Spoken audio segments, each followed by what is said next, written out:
అంతస్తులు ఇచ్చింది, ఆగర్భ శ్రీమంతులను చేసింది. ఏమి తక్కువ చేసింది తెలంగాణ? ఏమి తక్కువ ఇచ్చింది మీకు ఈ తెలంగాణ?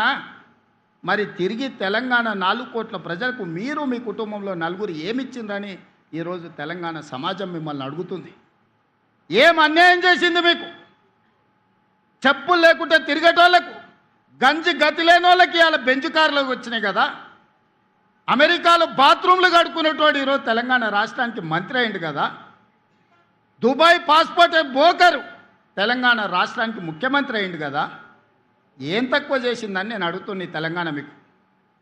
ఎన్నడైనా ఏ దుబాయ్కి పంపించే పాస్పోర్ట్ బ్రోకర్ కేంద్ర మంత్రిగా తెలంగాణ రాష్ట్రానికి ముఖ్యమంత్రి అవుతాడని కలలు కన్నాడా?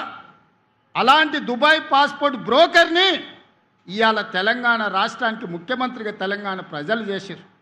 అమెరికాలో బాత్రూంలు కడుక్కునే నిన్ను ఐటీ ఇండస్ట్రీస్ మినిస్టర్గా 10 సంవత్సరాలు ఈ ప్రజలు భరించారు. రబ్బర్ చెప్పులు లేని కోమటిరెడ్డి వాళ్ళ ఇంటి ముందల 1000 రూపాయల కోసం గంటల కొద్దీ నిలబడ్డ నిన్ను, నీ కుటుంబాన్ని ఈరోజు మంత్రిగా చేసిండ్రు. బతుకమ్మ చీరలు, బోనాలు, బతుకమ్మలు వస్తే వసూళ్లు చేసే మీ చెల్లెల్ని కూడా ఎమ్మెల్సీ, ఎంపీగా తెలంగాణ సమాజం చేసింది కదా. చివరికి సారాలో సోడా పోసే ఆయన సడ్డకుని కొడుకుని కూడా రాజ్యసభ సభ్యులను చేసింది కదా. ఇది తెలంగాణ ప్రజలు చేసిన త్యాగం కాదా?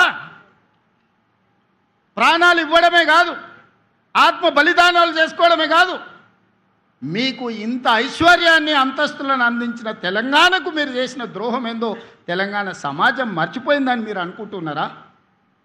ఇవాళ అందుకే నేనున్నంత వరకు, ప్రజలతో మమేకమైనంత కాలం